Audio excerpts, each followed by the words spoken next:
Halo guys, video kali ini sedikit spesial ya, karena hari ini saya berkunjung ke lahan milik teman saya. Dia baru pertama kali ini mencoba metode Mas Udin, sama seperti saya masih belajar, tapi hasilnya sudah seperti ini. Untuk video lengkapnya, mari kita langsung ngobrol dengan pemilik lahan. Assalamualaikum warahmatullahi wabarakatuh. Oke guys, di video kali ini saya berada di lahan milik teman saya. Beliau sudah di sini. Boleh perkenalkan dulu siapa namanya? Oke ya, selamat siang semuanya. Ini saya pemilik lahan ini. Nama saya Penot. Saya berasal dari Dusun Garon. Oke, kali ini kita bersama Mas Penot dari Dusun Garon. Untuk cabai yang ditanam ini varietas apa Mas, kalau boleh tahu? Ini cabai ini jenis RM dengan merek Siber. Oke, Siber. Berarti antivirus ya? Antivirus. Oke, antivirus. Untuk hasilnya sangat istimewa ya, kalau dilihat-lihat. Ya, seperti inilah. Ini sudah berapa kali tanam Mas? Untuk lahan ini setiap musim pasti ditanam. Oh, Jadi nggak pernah berhenti. iya. Udah hampir 5 tahunan lah nggak berhenti. Berarti Mas Penot ini bukan pemula ya, sudah cukup berpengalaman. Ya, memang nanamnya udah lama, tapi ini masih pemula karena dulunya nggak seperti ini, ya biasa-biasa saja. Ya, berarti masih terus belajar ya. Terus belajar. Ini sudah umur berapa hari Mas? Ini umurnya sekitar 125 hari. 125 hari HST. Berapa kali petik ini? Ini udah petik yang kelima. Kelima. Dapat berapa itu Mas? Kelima ini dari populasi 1.500 pohon Ya. baru dapat sekitar 15 kilo. Untuk pemetikan kelima. Oh, ya itu sudah. Karena kendala cuaca nggak panas ya sih. Untuk metode yang dipakai ini metode apa Mas, kalau boleh tahu? Soalnya kan banyak ada yang lagi viral itu, ada metode Mas Udin, ada metode sniper. Ini Mas pakai metode baru atau ngikut yang sudah ada? Untuk metode yang saya gunakan ini metode dari Mas Udin, walaupun belum 100% mengikuti lah. Karena kendala dari pendanaan. Oke, boleh dijelaskan mulai dari olah lahan sampai sekarang ini seperti apa prosesnya?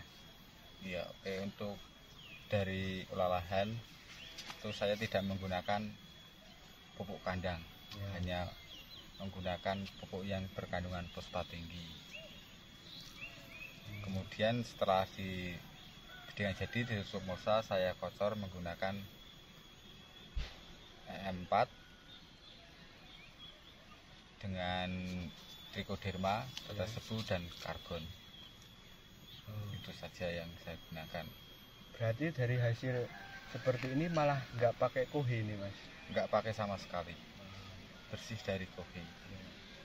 Jadi memang seperti itu ya, kalau ngikut metode Mas Udin itu malah dianjurkan untuk kosongan, nggak pakai kohe.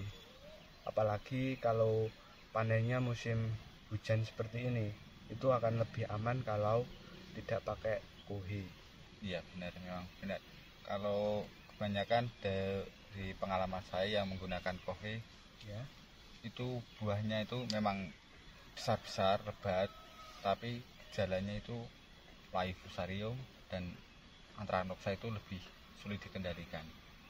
Oke, jadi seperti itu ya pengalaman dari Mas Penot. kalau pakai kohe itu hasilnya bisa lebih baik tapi resikonya juga lebih tinggi gitu ya Mas? Iya, memang benar. Ya.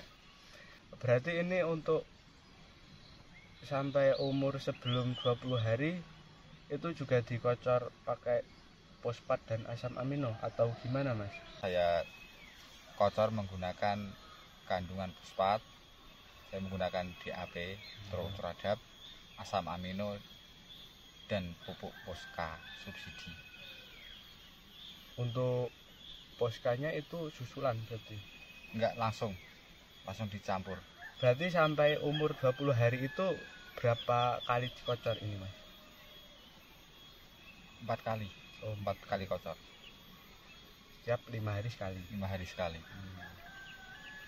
Kemudian setelah masuk generatif, pupuk apa saja ini yang dipakai? Untuk masa generatif masih sama, saya menggunakan pupuk Poska subsidi dan cuma tambah KCL dan yang mengandung fosfat lebih tinggi, misalnya TSP atau Verdipos itu di oplos, kemudian saya susulkan. Untuk sekarang kendalanya apa ini Mas? Untuk sekarang kendalanya itu di lalat buah. Lalat buah ini sudah diatasi tapi ya sudah lumayan berkurang. Ya pelan-pelan lah, namanya aja pemula, jadi belum tahu ini harus gimananya kan, masih belajar. Iya.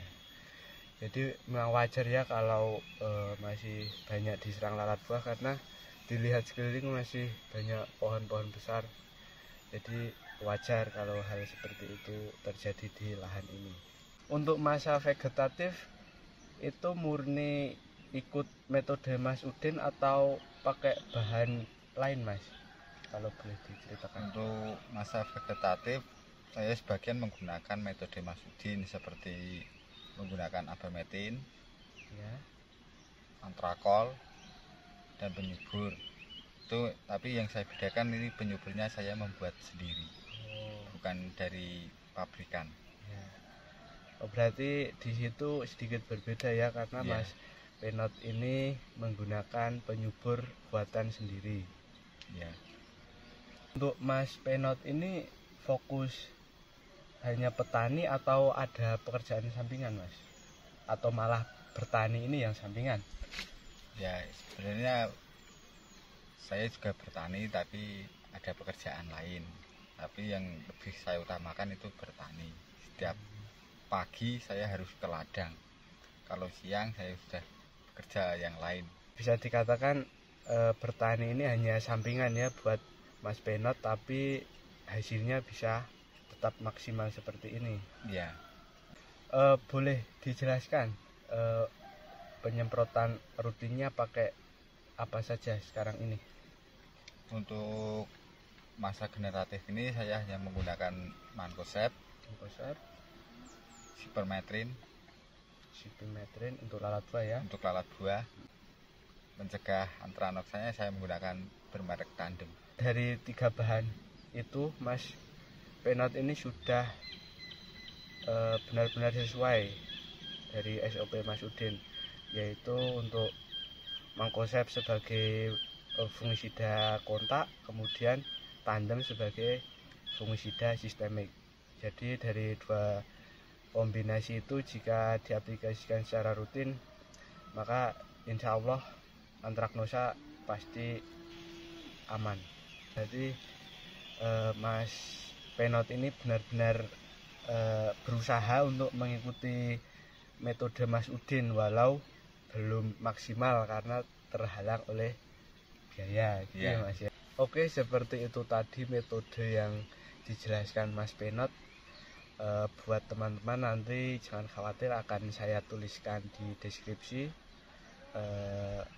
metode lengkapnya seperti apa biar bisa buat referensi tambahan. Bersama saya Kahono, Ajar Tani. Sampai jumpa di video berikutnya.